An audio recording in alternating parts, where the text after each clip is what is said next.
tardes, soy Manuela Roland, soy profesora de la Universidad de Derecho de Juiz de Fora, soy directora general de Loma, Centro de Derechos Humanos y Empresas, y hoy por la mañana estamos dando inicio a la 8ª edición de nuestro Seminario Internacional de Derechos Humanos y Empresas.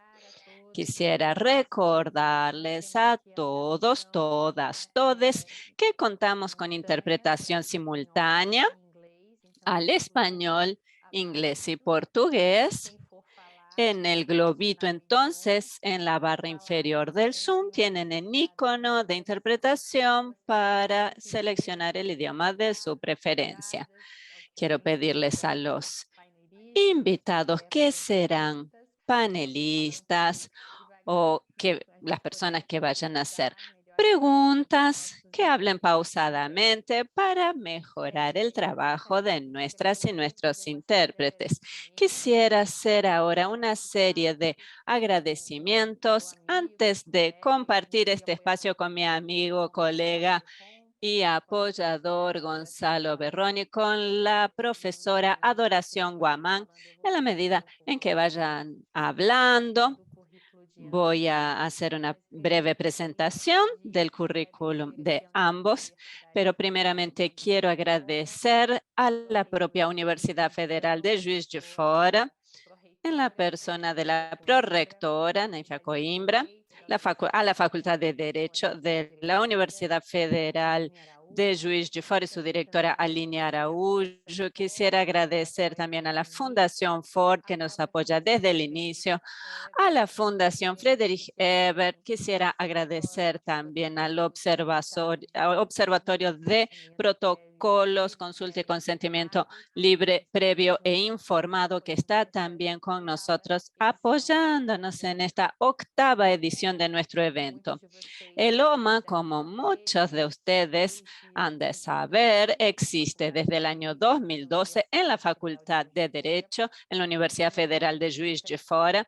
Su propio nombre indica lo que es una prerrogativa para nosotros, el objetivo principal de ir más allá de identificar el campo de investigación, yendo a la incidencia y a la actuación de derechos humanos y empresas, y es reconocido internacionalmente en el tema para poner a los derechos humanos en el centro del debate con toda su primacía, desde el pensamiento, el emprendimiento, el modelo de desarrollo, hasta precisamente la consolidación de estos emprendimientos en los territorios, entendiendo la relación entre empresa, Estado, afectados y afectadas por los emprendimientos, todas las modificaciones que ocurren en los territorios. Entonces tenemos una incidencia. Se ha cerrado el micrófono de Manuela. Se ha cerrado su micrófono. Manu, teu microfone está fechado. Desculpe. Eu não sei se até onde vocês me ouviram. Perdonen, no sé hasta dónde me oyeron, dice Manuela. Sí, es importante para nosotros entender la perspectiva de incidencia en el territorio y cómo se dan las relaciones entre empresas, Estado, afectados, afectadas.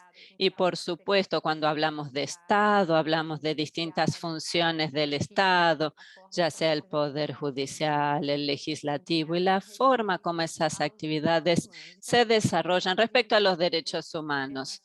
También hacemos seguimiento de iniciativas internacionales que dialogan con los estándares que van a ser seguidos o impuestos a las empresas, cómo esas dinámicas se dan, como análisis de planes nacionales de acción. Tenemos investigaciones de Loma en cuanto a eso. Hay procesos más antiguos, pero también hay una demanda más actual respecto a la elaboración de una ley de debida diligencia, y tenemos todo el proceso de negociación del Tratado Internacional sobre Empresas y Derechos Humanos.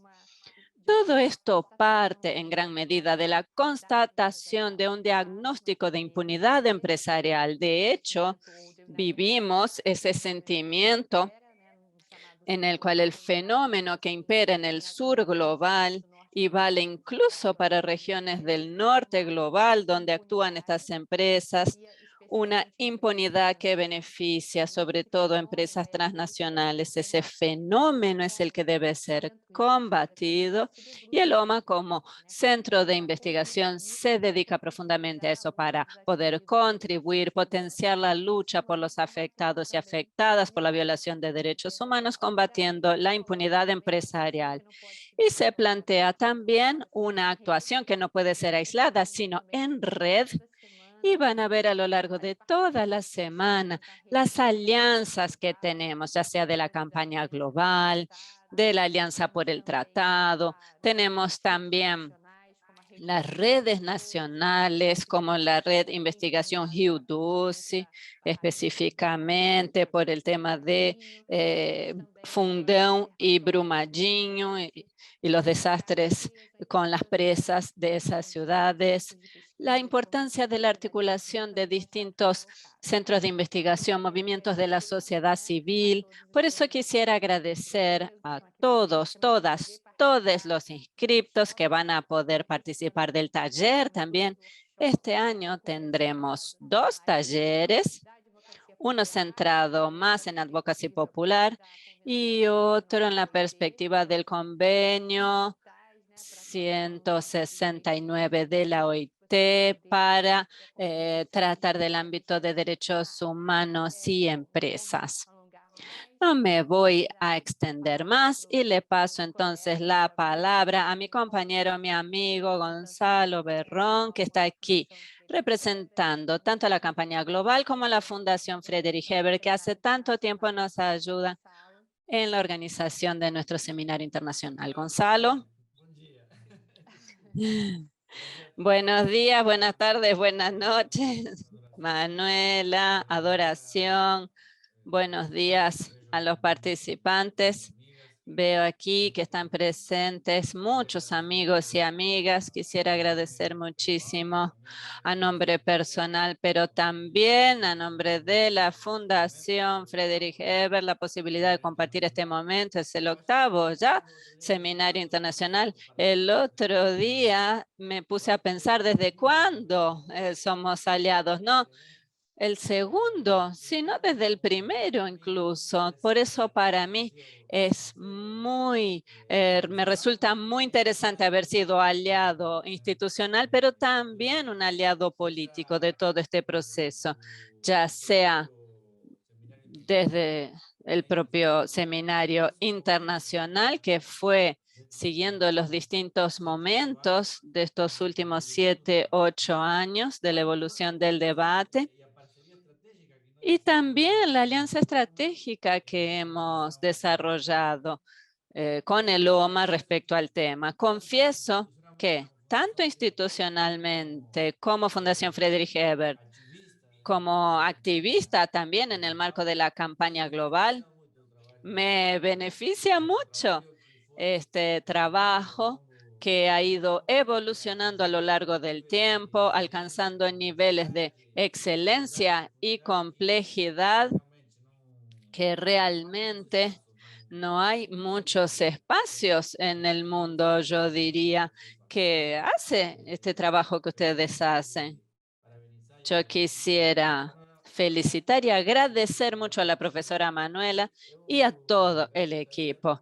Y quisiera también destacar este tema que para mí fue una de las virtudes de la profesora Manu Roland, porque ella siempre ha tenido esta apertura y esta vocación, como decimos en español, de incluir y formar personas. Entonces, durante todos estos años, han pasado tantas personas por el OMA que enriquecieron y pude ver brillar a muchos jóvenes en esta materia que es compleja, pero el espacio que les has dado, Manuela, a estos jóvenes que se están iniciando en el derecho, en la investigación, en el debate internacional. Realmente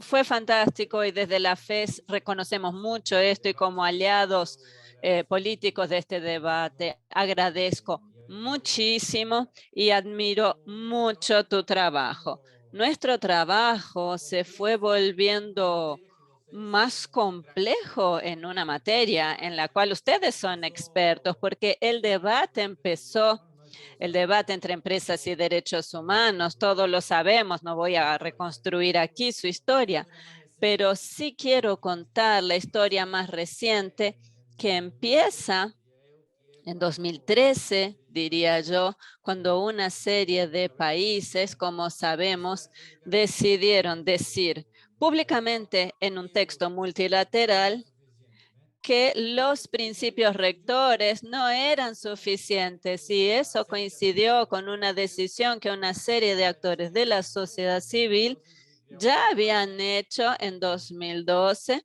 una campaña. Y entonces la primera parte de este debate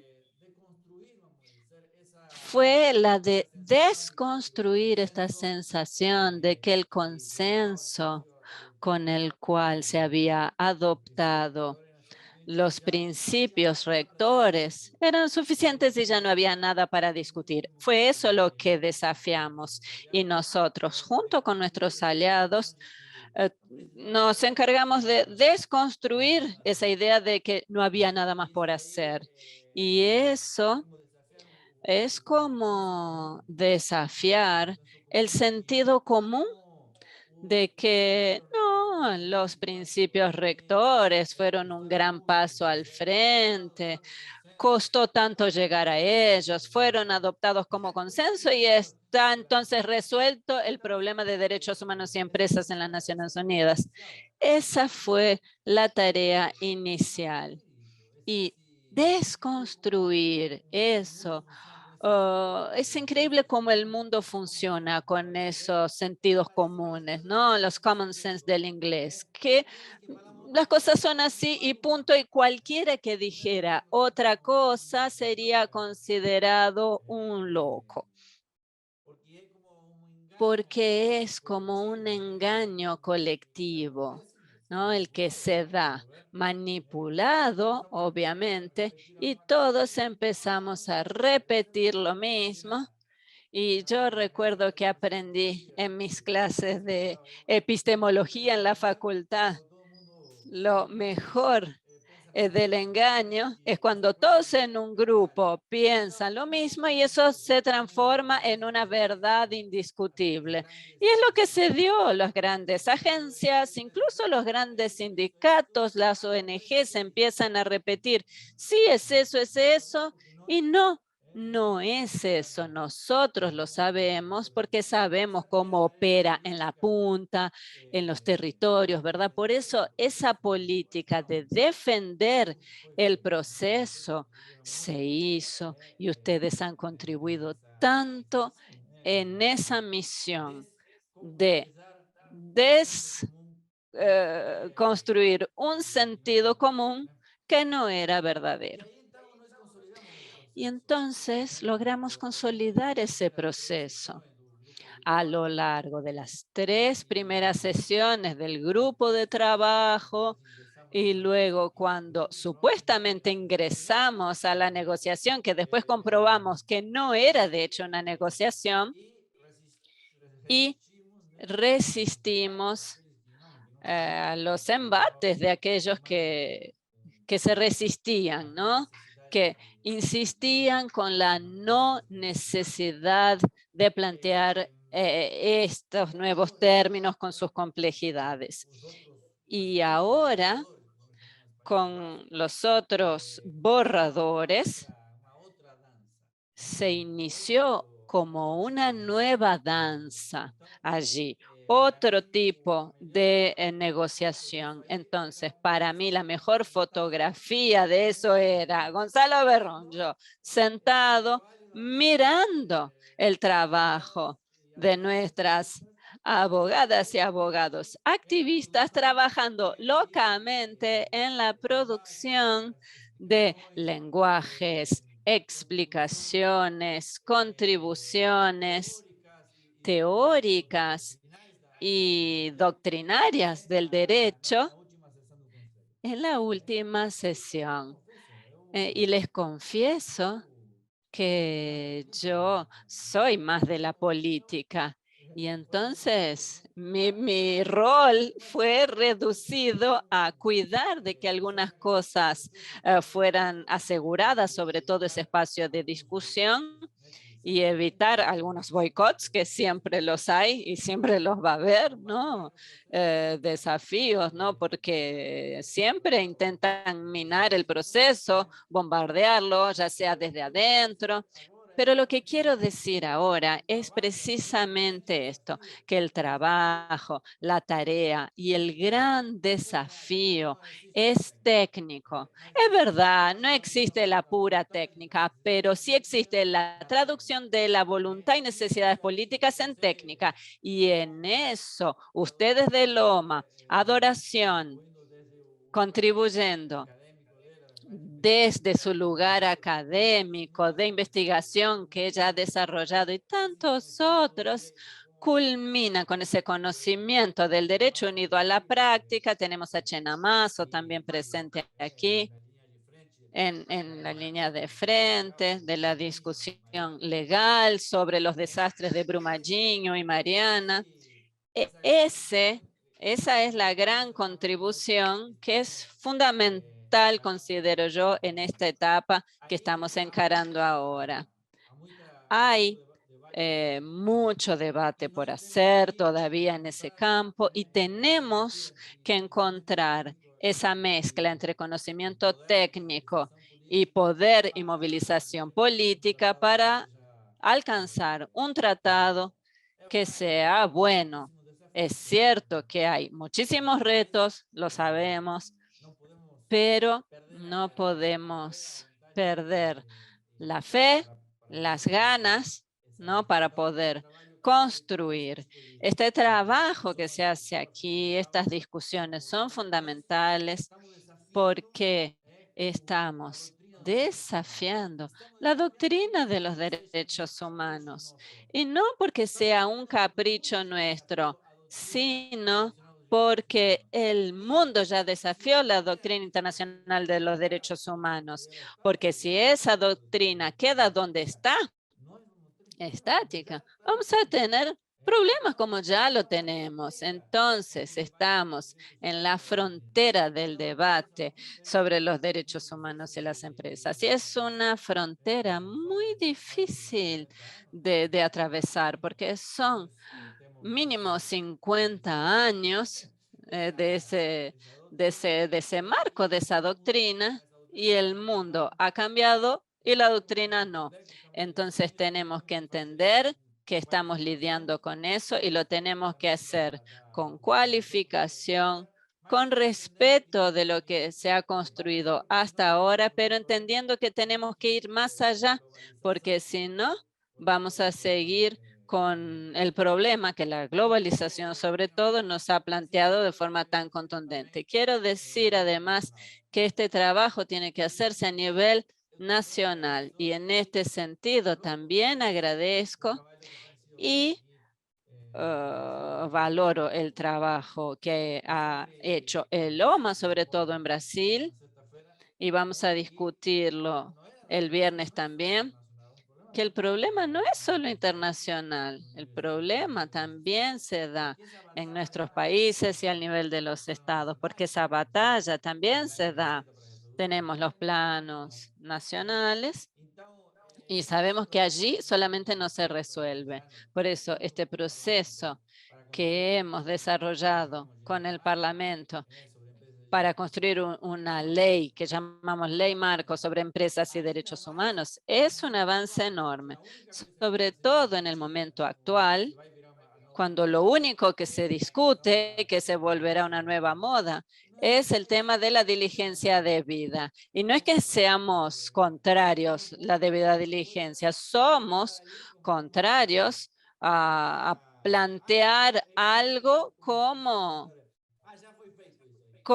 los principios rectores. Listo, ya está resuelto entonces. Todos están de acuerdo con la diligencia debida y no se habla más, pero no soluciona el problema, no obliga a las empresas a responsabilizarse. Sí, tienen que preverlo, sí, pero ¿dónde está el real acceso a la justicia de los afectados? ¿Dónde están las obligaciones de las empresas, aunque tengan planes de debida diligencia, si violan los derechos humanos? ¿Qué pasa?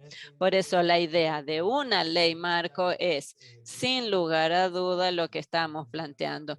Incluso antes de pensar y en esta nueva onda, ¿no?, de debida diligencia.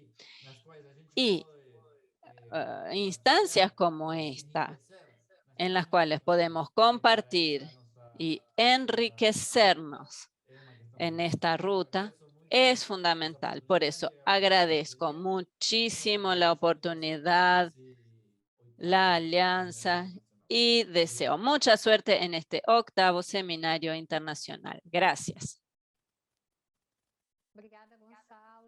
Gracias, Gonzalo.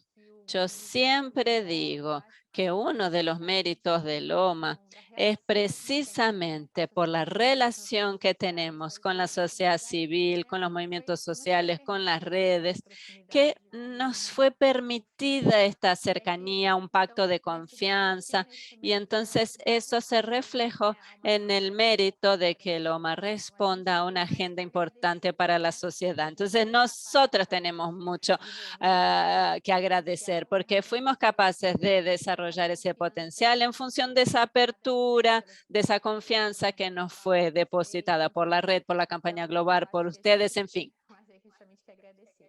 Bueno, entonces solo podemos agradecer. Y ahora le doy la palabra a la profesora y gran amiga Adoración Guzmán Hernández, que va a hacer una exposición desde el punto de vista más académico, que sigue el telón de fondo para empezar a este seminario, sobre el que se desarrollan los principales temas que vamos a discutir en el seminario. Ella es titular de Derecho de Trabajo de Seguridad Social en la Universidad de Valencia, con PhD en Derecho por la Universidad Edna Terrey Valencia y profesora visitante en la Universidad de Pays d'Anter y investigadora asociada de OMA, un orgullo a nuestra sociedad en Brasil, en el Instituto de Derechos Humanos y de la Universidad Libre, donde colabora como profesora, además de otras universidades europeas y latinoamericanas, coordinadora del grupo de trabajo Lex Mercatoria, Derechos Humanos y Democracia. Entonces, profesora Adoración Guzmán, usted tiene la palabra. Muchísimas gracias, Manuela. Bueno, en primer lugar quiero agradecer la invitación a estar aquí con vosotras. Es un honor y sobre todo quiero felicitar a Manuela, al equipo de OMA y a todas las personas que han hecho posible que un año más nos volvamos a ver en este congreso, donde realmente se plasman todas las aproximaciones desde la ciencia crítica, desde la ciencia militante, a el problema que ocupa nuestra investigación y también nuestra vida, ¿no?, desde esta academia militante, que es la relación entre derechos humanos y empresas transnacionales y que, como comentaba Gonzalo, nos lleva afortunadamente a poder plasmar todo nuestro trabajo año tras año en la lucha por el Binding Treaty. Es un honor, como ya digo, compartir mesa con las mismas personas con las que comparto también esa lucha a nivel institucional en Naciones Unidas y con las que aprendo año a año. Nuestra investigación no sería la misma si no nos hubiera dado la oportunidad, tanto el TNI como el CETIM, como otras organizaciones, de participar y aprender año tras año en la negociación de Ginebra y en otras muchas luchas. De hecho, si algo caracteriza tanto el grupo de trabajo Lex Mercatoria de Claxo como OMA, es que todas las personas nos involucramos personalmente en esta transformación social que anhelamos a través de nuestro objeto de investigación. Y el objeto de investigación, y voy a centrarme en la ponencia que que voy a compartir con ustedes está ahora muy centrado como base en un concepto que creo que es necesario desarrollar, y el concepto es el concepto de lex mercatoria. A lo largo de los próximos minutos voy a desarrollar el concepto de lex mercatoria para analizar un intento de definición complejo, pero sobre todo sus sujetos, sus instrumentos y sus consecuencias para los derechos humanos. A partir del concepto de lex mercatoria, por tanto, iremos desgranando el propio sujeto, las empresas transnacionales, los instrumentos o pilares, que son todo lo que son las instituciones financieras internacionales y las normas de atracción y protección de la inversión extranjera, para llegar a la parte final de la ponencia, que se centrará en qué instrumentos tenemos ahora que nos permiten embridar o contener esa lex mercatoria. Por supuesto, hablaré en primer lugar de la diligencia debida y en segundo lugar hablaré de nuestro instrumento, de nuestra propuesta, que es el Binding Treaty, sencillamente apuntando algunas cuestiones, puesto que tenemos una mesa a continuación de expertas y expertos en la cuestión, así que sencillamente dejaré apuntado sobre lo que ya ha comentado Gonzalo. Bien, para empezar es importante señalar que el concepto de lex mercatoria está ocupando de nuevo un lugar creciente en la importancia en el debate jurídico actual. Esta importancia de lo que llamamos nuevo Código del Capital Global se vincula tanto al aumento cualitativo y cuantitativo de las normas que protegen el comercio de la inversión, como al aumento de la incidencia, esta renovada incidencia de las instituciones financieras internacionales y a las políticas estatales. Tanto las normas que protegen el comercio como las normas que derivan de la acción de las instituciones financieras internacionales tienen una relación conflictiva con los mecanismos de protección y garantía de los derechos humanos. Y, por supuesto, se relacionan directamente con la impunidad que recubre la actuación de las empresas transnacionales cuando cometen violaciones de los derechos humanos. Por tanto, lo que vamos a hacer ahora es analizar todas estas cuestiones del prisma de la lex mercatoria. Y definir la lex mercatoria es ciertamente complejo. De hecho, existen diversas definiciones doctrinales, multitud de definiciones doctrinales que además se contradicen entre ellas. Y vamos a intentar aportar un poco de luz en estas distintas aproximaciones doctrinales. Si nos vamos al origen, el origen de 1964 de Goldman, se aproximaba a ella como un conjunto de principios generales y reglas espontáneamente elaboradas por la comunidad comercial o por la comunidad empresarial para regular las relaciones comerciales sin referirse a un ordenamiento estatal ni internacional. Por tanto, entrarían dentro de la lex mercatoria los usos, las costumbres, las cláusulas generales, los contratos tipo y fundamentalmente las decisiones arbitrales. Lo que decía este autor es que aunque no es un ordenamiento jurídico porque no tiene la legitimidad como tal democrática derivada de una fuente jurídica al uso, sí que tiene de facto la función de un ordenamiento jurídico. A partir de aquí, la gran mayoría de aproximaciones al concepto de lex mercatoria han puesto el foco en la autonomía, en la capacidad de autorregulación de la actividad empresarial a nivel internacional. Se habla de lex mercatoria como un derecho global que no se vincula a los estados, sino a las prácticas empresariales. Por tanto, la importancia de la mayoría de autores que apuestan por esta línea de interpretación es que la lex mercatoria es autopoyética, es decir, es un conjunto que le llamamos normativo o mejor regulatorio, creado por los mismos intereses, por las mismas empresas que van a utilizarla para defender sus propios intereses. Y que no solamente abarca, y esto es importante, las relaciones entre privados, sino también las relaciones entre privados y Estado, incluso dentro del propio Estado. Y este carácter expansivo de la lex mercatoria se conjuga con una supuesta autonomía material y autonomía conflictual que la hace todopoderosa. Es decir, las propias empresas, los propios actores del mercado se regulan su comportamiento, regulan cómo van a solucionar las disputas, incluso regulan cómo el Estado va a comportarse cuando existan esas disputas. La justificación es siempre la misma. El Estado es inoperante, no hay capacidad para regular la creciente complejidad del comercio internacional, hay que superar los marcos estatales, las diferencias entre marcos estatales no permiten un adecuado comportamiento en el ámbito comercial, y es necesario superar esta lentitud e ineptitud estatal a efectos de mejorar el comercio y, por tanto, una supuesta mejora de la actividad económica. El carácter autopoyético, es decir, autocentral de la lex mercatoria nos lleva siempre a poner en el centro a los sujetos de esta lex mercatoria. Los sujetos de esta lex mercatoria, evidentemente, son las empresas transnacionales. Luego me referiré brevemente al concepto de empresa transnacional y, por tanto, las empresas transnacionales, según esta óptica, de facto sustituyen a las fuentes jurídicas habituales. Es decir, crea una especie de derecho internacional paralelo al derecho internacional público para regular las relaciones internacionales entre otros sujetos que han ocupado de facto el papel de sujetos de derecho internacional, que son las empresas internacionales, y que por tanto entienden como una unidad global lo que para nosotros es la sociedad internacional.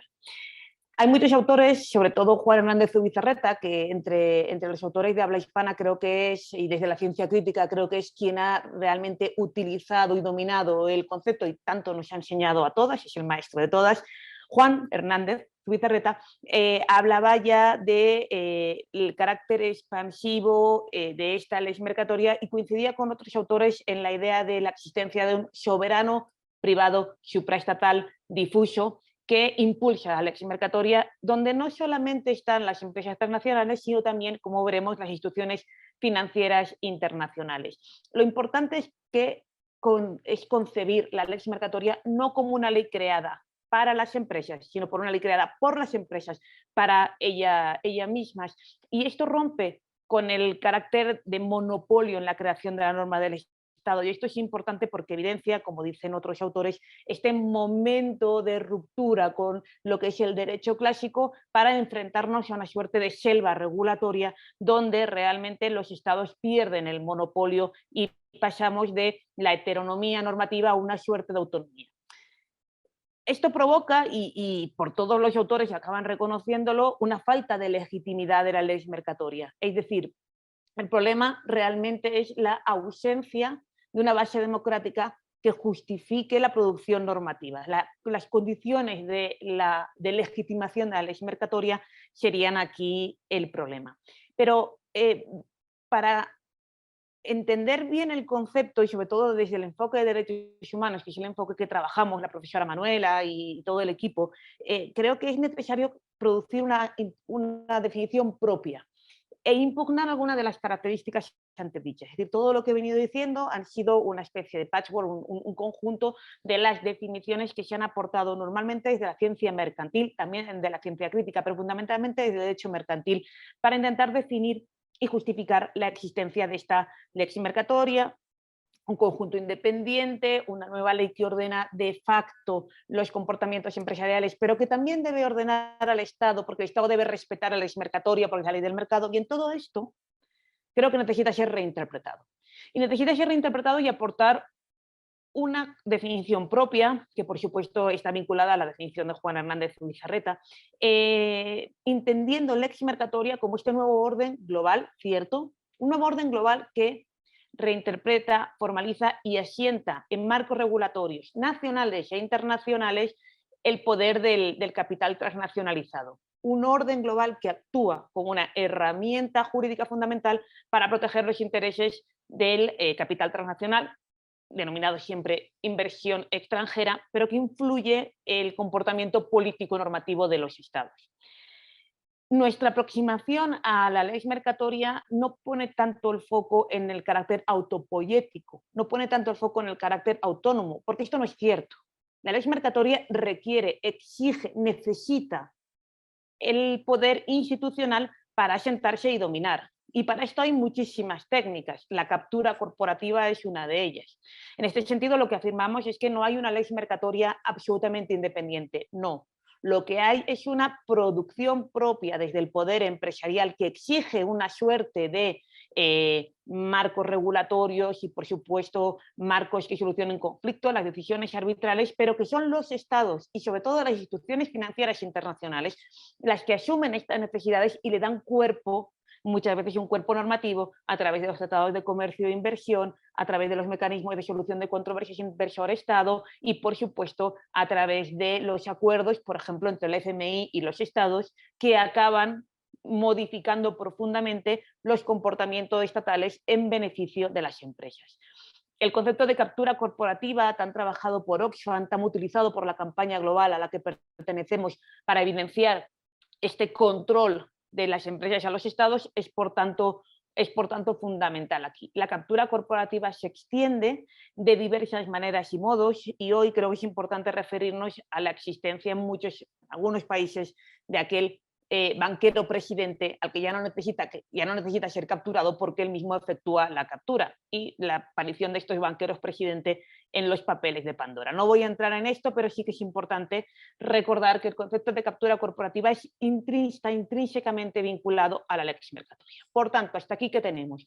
Tenemos un conjunto de normas cuyos sujetos fundamentales son las empresas transnacionales, que son las que exigen unos determinados comportamientos, unos determinados marcos regulatorios, unos determinados mecanismos de solución de controversias que se absorben, se irradian, se imponen a los estados, que además los acaban normativizando a través de tratados de comercio e inversión, primer pilar de la lex mercatoria, y por supuesto actúan a través de las instituciones financieras internacionales, segundo pilar de la lex mercatoria. Todo esto provoca o permite una mayor actividad transnacional de las empresas que tienen esta característica, que se ramifica en amplias cadenas. Y todo esto, además, se constituye como esa armadura jurídica de impunidad que permite que las empresas transnacionales cometan crímenes contra derechos humanos a través de sus cadenas y no respondan por ella. ¿Por qué? Porque toda la lex mercatoria lo que está provocando es una suerte de asimetría normativa según la cual la lex mercatoria es muy potente y genera derechos para las empresas, mientras que el derecho internacional de los derechos humanos, con mucha menor potencia y mucha menor eficacia, no es capaz de establecer marcos jurídicos internacionales vinculantes que establezcan obligaciones directas a las empresas de respeto de los derechos humanos. Como vemos, la simetría normativa de la que tanto nos ha hablado Juan Hernández y otros autores es clara. Y además el problema es que si miramos, por ejemplo, las comunicaciones elevadas dentro del sistema de procedimientos especiales del Consejo de Derechos Humanos de Naciones Unidas sobre empresas y derechos humanos, lo que vemos es que cada vez hay más comunicaciones de vulneraciones, de violaciones de derechos humanos por estas empresas. Es decir, que lejos de revertirse a los procedimientos, los supuestos de violación de derechos humanos por empresas, la cosa va a peor al ritmo que la lex mercatoria se extiende y al ritmo que las empresas internacionales ganan poder. Por tanto, tenemos 4 cuestiones que analizar a partir de este marco teórico, que serían, y que muchas de ellas ya las conocemos, por tanto voy a ir muy rápido, el propio concepto de empresa transnacional y cadena y los problemas que hoy en día provocan, los 2 marcos fundamentales de la lex mercatoria, Tratado de Comercio e Inversión y las actuaciones de las instituciones financieras internacionales, y luego las soluciones que yo enmarcaría, por un lado, en una visión crítica constructiva de la diligencia debida y nuestro binding treaty. Muy rápidamente, si nos referimos a las empresas transnacionales, solamente querría apuntar varias cosas. En primer lugar, la dificultad del concepto.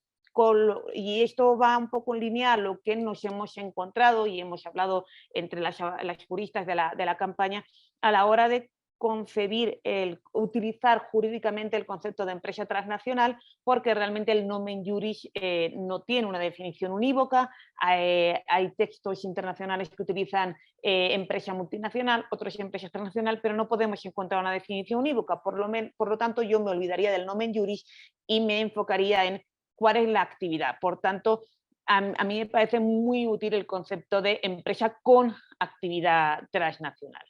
Es importante, además, a efectos de analizar esta actividad transnacional, darnos cuenta de que, de que las empresas transnacionales se caracterizan por la descentralización, la deslocalización, y esta descentralización y la deslocalización se realiza respecto de actividades propias. Y esto es importante a efectos de luego ver la responsabilidad, que la tocaremos en otras ponencias, pero que tengamos claro que lo que se está descentralizando no es una actividad accesoria en la mayoría de ocasiones, es una actividad de propia actividad, que en muchos marcos normativos estatales además supone una responsabilidad solidaria entre la matriz y aquellas empresas a las que se le descentraliza la actividad. El siguiente concepto dentro de la empresa transnacional fundamental que se demuestra importante en las negociaciones del tratado y también fundamental en el establecimiento de la diligencia debida en derechos humanos obligatoria es la cadena de valor.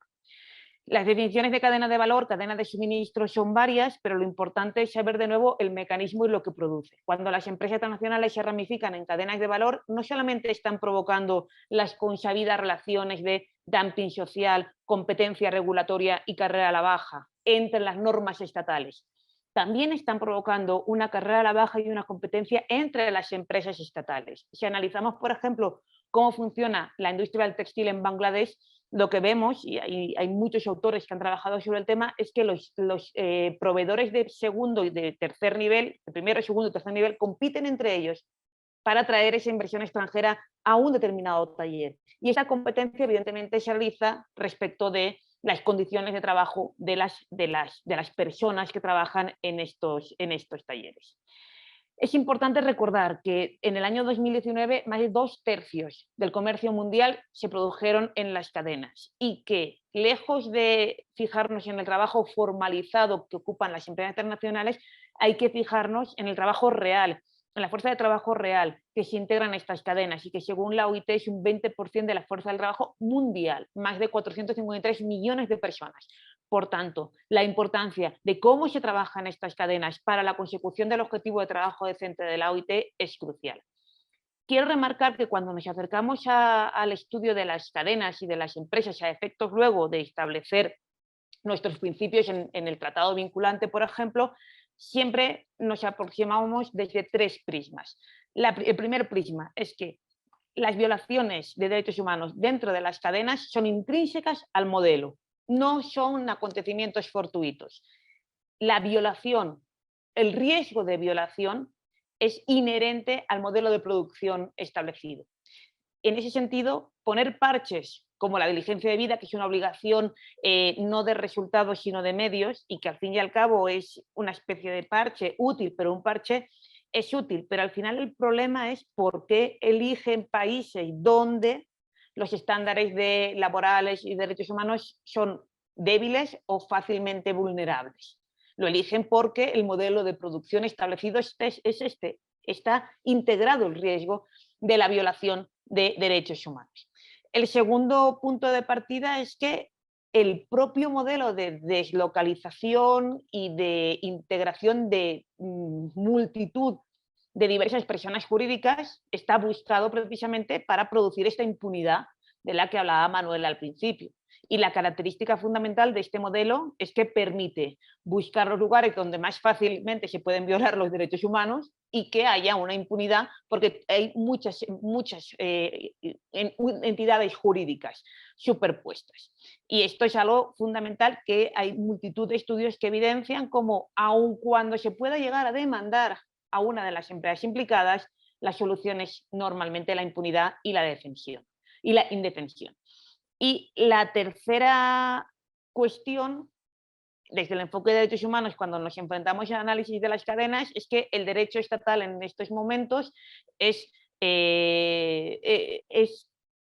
insuficiente o que al revés, el fenómeno es inasequible para el derecho estatal, que realmente la deslocalización lo que busca también es sortear todos los controles que están pensados en el ámbito estatal y que no van solamente vinculados a la norma, sino también a los controles sindicales, etc.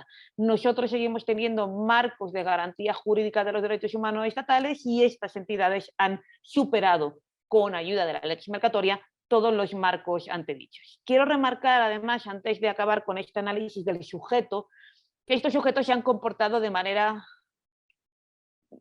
iba a hacer una valoración, pero creo que la puedo hacer, de manera absolutamente lamentable en el momento de la pandemia. Y esto es importante porque evidencia la falta de cualquier tipo de voluntad de comportamiento ético.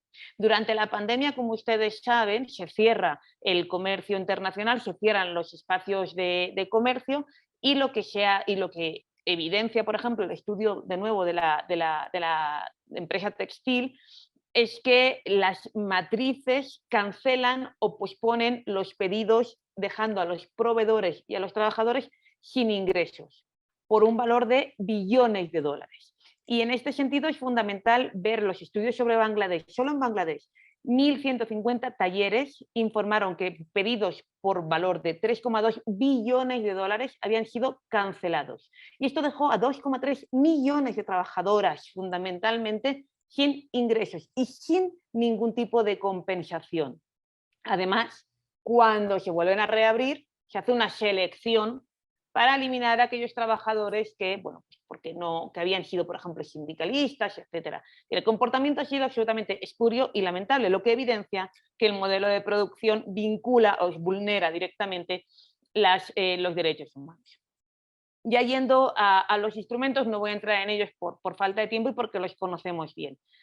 Los marcos normativos, el primer instrumento de la ley mercatoria, los marcos normativos que protegen el libre comercio y la inversión impactan directamente sobre los derechos humanos. Evidentemente sí, hay un estudio fundamental del profesor de Schutter como relator en el que cogió la obligación de promover, proteger, promover y respetar los derechos humanos y vio cómo estas obligaciones del Estado se veían incapacitadas o vulneradas por los tratados de comercio e inversión, particularmente por los mecanismos de cooperación reguladora, por los mecanismos de liberalización de servicios y muy en particular por los mecanismos de resolución de controversias inversor-Estado. No vamos a entrar aquí, es importante la labor de Schutter, es importante la labor de Zayas, cuando ya en el 2015 avisó que estábamos asistiendo a una vulneración, por ejemplo, el artículo 14 del Pacto Internacional de Derechos Civiles y Políticos vinculada al ISDS, al ISDS, y lo cierto es, y para nosotros es una obligación ponerlo de manifiesto, que parte de nuestras luchas se vinculan también a procedimientos de lucha contra mecanismos de ISDS, que han actuado como una armadura y como una arma utilizada por las empresas contra los derechos humanos. Me estoy refiriendo, evidentemente, y entre muchos otros, al caso Chevron, que siempre debemos mencionar porque es un caso abierto, es un caso que evidencia como, aunque tú consigas ganar en justicia estatal, luego la ley mercatoria le permite a la empresa, le da unas armas a la empresa para anular la justicia estatal de manera inconstitucional y también para conseguir que las víctimas se vean revictimizadas y, por supuesto, sin capacidad para obtener esa reparación. En paralelo, ¿cuáles son otros sistemas de la ley mercatoria? Que ya lo hemos dicho, los acuerdos, por ejemplo, el Fondo Monetario Internacional, que allanan la pista para este aterrizaje y este aumento de la ganancia de las empresas transnacionales. Vuelvo al ejemplo de Bangladesh. El despegue, entre comillas, económico de Bangladesh, convirtiéndose en el último o penúltimo eslabón, pero necesario e imprescindible de la industria del textil, y llenando el país de zonas francas de inversión, fueron políticas recomendadas en los años 70-80 por el Fondo Monetario Internacional. Y hablo de Bangladesh, pero podríamos hablar de una gran mayoría de países en el mundo, incluyendo a la Unión Europea, que asume los postulados de precarización laboral y social del Fondo Monetario Internacional. Llegados hasta aquí, ¿cómo sujetamos la lex mercatoria? ¿Cómo podemos conseguir que las empresas transnacionales no gocen de esta armadura jurídica que les permite la impunidad y les permite una elevación de su tasa de ganancia vinculada directamente a una reducción de la protección de los derechos humanos? Se han puesto sobre la mesa desde los años 70 muchísimas iniciativas que ustedes conocen bien y desde luego a partir de los principios rectores pues se pone una de manera muy clara, que son los 3 pilares y que no están dando resultado. Evidentemente, por muy loable en su caso, tal vez que pudiera ser la intención de John Ruggie, lo cierto es que ahora mismo los datos evidencian que el desarrollo de los principios rectores no ha dado resultado. ¿Cuáles son las estrategias que se ponen ahora sobre la mesa? Por un lado, la diligencia debida en derechos humanos y por otro lado, creo que la acertada es el Binding Treaty. De la diligencia debida diré varias cosas. En primer lugar, se ha convertido en un concepto central como un proceso a lo largo del cual las empresas deben identificar, prevenir, mitigar y dar cuenta de cómo se abordan los impactos posibles o potenciales o reales sobre los derechos humanos. La diligencia debida se ha extendido y a todo el mundo parece que le parece bien. Es curioso porque realmente es un concepto que ha ganado una anuencia, un entusiasmo claro, no solamente desde Naciones Unidas, aunque John Ruggie dijo que no era el pilar central de los principios rectores, pero todo el mundo parece afirmar que es el pilar central de lo que es el segundo pilar de los principios, pero lo cierto es que a todo el mundo parece gustarle la diligencia de vida. Y curiosamente esto se deriva, este entusiasmo generalizado, a que cada bloque de poder, sindicatos, empresas, sociedad civil, instituciones, tiene una concepción distinta de lo que es la diligencia de vida. Y esto se ve claramente cuando analizamos normas ya aprobadas o propuestas, porque en cada una hay un alcance muy distinto. No es lo mismo el mecanismo de diligencia de vida de los principios rectores de Naciones Unidas que, evidentemente, de la ley francesa, ni nada que ver con la ley de esclavitud del Reino Unido de 2015, ni nada que ver con la propuesta alemana. Y, por supuesto, hay líneas coincidentes. Las propuestas de la OCDE sí que se vinculan casi directamente con la ley noruega, por ejemplo, pero están muy lejos de la propuesta del Parlamento Europeo de diligencia de vida. ¿Qué quiero decir con esto? Se está convirtiendo en un concepto de cajón desastre en el cual además se está intentando meter algo que no corresponde, que es la reparación. Que la diligencia de vida es una obligación de medios, es importante, puede coadyuvar, puede intentar que las empresas vinculen parte de su comportamiento al respeto de los derechos humanos, pero no va a conseguir algo fundamental, que es que las víctimas tengan acceso a la justicia y a la reparación, porque la diligencia de vida, aunque puede coadyuvar a un proceso posterior, jamás va a sustituir a los procesos de reparación. Es más, reitero, la diligencia de vida es una obligación de medios. La diligencia de vida obligatoria, como la que se quiere introducir en una futura directiva de la Unión Europea sobre diligencia de vida horizontal, esa diligencia de vida obligatoria va a conllevar unas sanciones, pero no unas sanciones por vulnerar los derechos humanos, sino unas sanciones por incumplir los procedimientos de diligencia de vida, que pueden estirarse, cierto, que puede haber incluso una obligación de cesar la relación comercial si la empresa proveedor de primer nivel incumple los derechos humanos, cierto, pero eso no va a realmente solventar de manera total, en absoluto, el problema de la impunidad ni el problema del acceso a la justicia. Es importante recordar, y con esto cierro el tema de diligencia de vida, que la diligencia de vida actualmente se encuentra como principio en los principios rectores desarrollados, en todas las normas de la OCDE, que yo creo que son lo más importante y lo más desarrollado respecto del mecanismo, que luego tenemos la OIT cada vez más interesada en revisar cómo se vinculan los procesos de diligencia de vida en las cadenas y en el trabajo decente, que la Unión Europea ahora mismo ya tiene diversas normas, unas encargadas del reporting, solamente de la información, que es una pata más de la diligencia de vida, que llegó antes pero ahora es una pata más, la información, y que luego en la Unión Europea encontramos, creo que entre todas, dos actuaciones ya relevantes, son el reglamento de madera y la directiva de minerales, que integran procesos de diligencia de vida, pero ojo,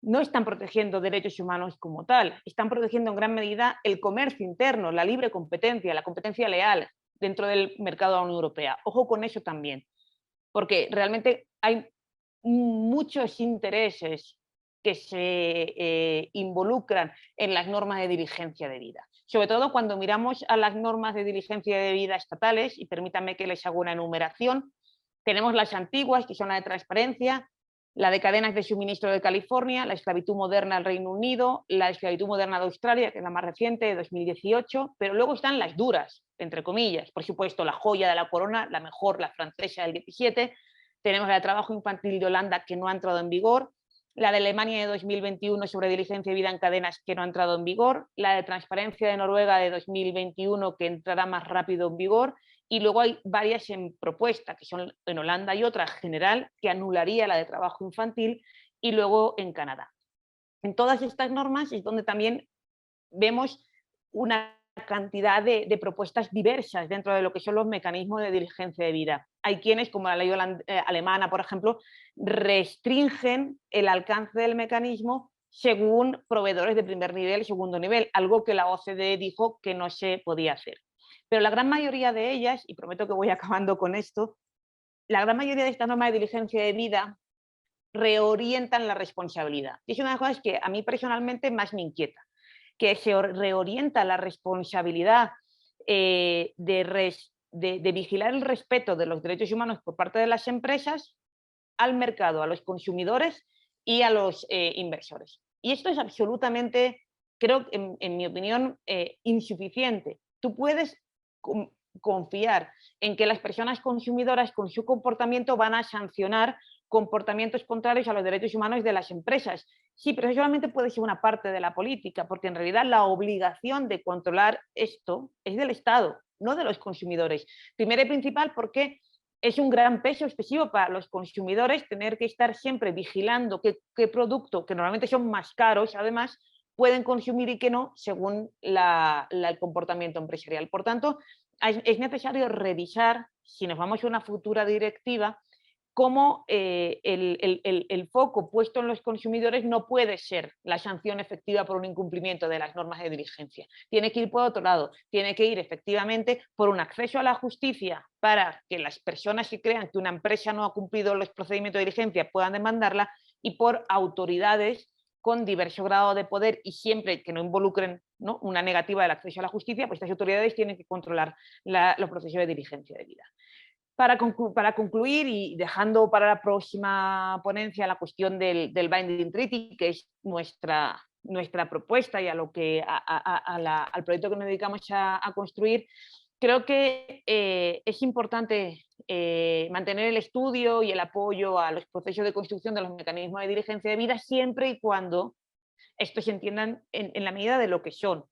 Y realmente el propio Parlamento Europeo y la Comisión Europea han acabado admitiendo que las cuestiones de acceso a la justicia son otra cosa, que no podemos incluir en una directiva de diligencia debida cuestiones de acceso a la justicia que implican modificar reglamentos, que no podemos dejar de lado el acceso a la justicia para establecer mecanismos de diligencia debida y que el enfoque a los consumidores es insuficiente. Con esas premisas y no considerando a la diligencia debida como una garantía ni primaria ni secundaria de los derechos humanos, sino como una obligación de medios, podemos aceptar que la diligencia debida es un mecanismo que va a ser útil para nuestro fin, pero que la consecución de nuestro fin, que no es otro que acabar con la impunidad y asegurar el acceso a la justicia de las víctimas, debe abordarse con otro tipo de normas. Y ese otro tipo de normas que nosotras queremos y por la cual nosotras estamos batallando año tras año, no solamente en Naciones Unidas, sino también en otros muchos ámbitos, es el Binding Treaty.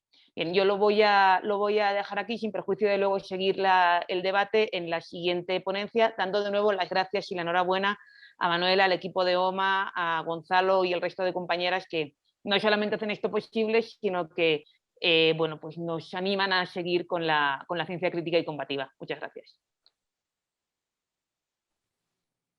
Obrigada, querida Adoración. Eu acho que aí a gente tem Gracias, querida Adoración. Tenemos un telón de fondo muy interesante ahora para dar inicio a nuestra primera mesa, nuestro primer panel, formado por mujeres increíbles, cada una hablando desde su lugar, desde su experiencia.